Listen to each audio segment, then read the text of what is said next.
Hi, I'm Ian Tadaro for the Fiercely Independent Network, and I'm at Upstate Films in Rhinebeck for the showing of WildLike. Yeah, we had a great group, and I think one of the thresholds to be on the production was you had to want to go to Alaska and want to get on this trek. I think, as I said in the intro, we covered 3,000 miles over 5 weeks, in 31 days of shooting, and it was, if the crew wasn't shooting, then they were probably traveling.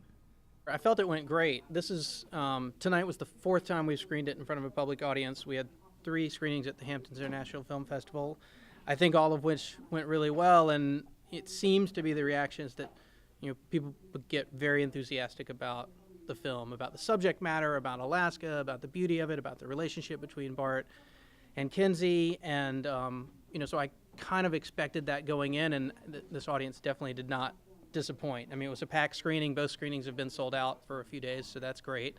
So someone's been hearing something about the movie. So, Bruce, what's it like having the film show here at Upstate in Rhinebeck? First of all, I'd never been to upstate New York, for probably since I was a kid, and we lived in Jersey. And, just driving around at this time of year is like, oh, it's heaven, right? But as far as showing it here in Rhinebeck, people really responded. The questions were great, and I think people walked away with a feeling that they'd spent a couple worthwhile hours. Part of filmmaking and part of the arts is just lucking on something that happens to work and resonate with people. So I feel blessed that it's working out and people are liking it.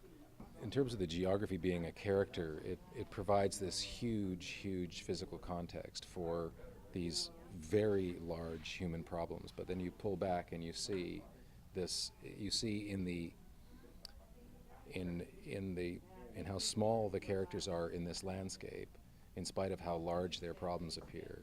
This landscape is an opportunity, sort of in a thematic way, for them to release those problems that they arrived with, and give into something more, something larger and more beautiful.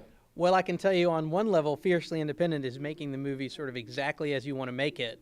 As a producer on the movie also, it really was, there's no one else calling the shots all the way to this point, until we sell the film. It's, this is the script.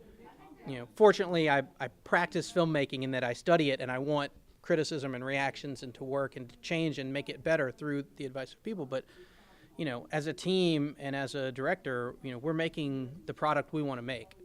And that's, in terms of filmmaking, that's as fiercely independent as you can get. And then the last step, if you can do that and then connect it out with an audience, then, you've really completed the entire process. For more from the Woodstock Film Festival and the Fiercely Independent Network, go to woodstockfilmfestival.com.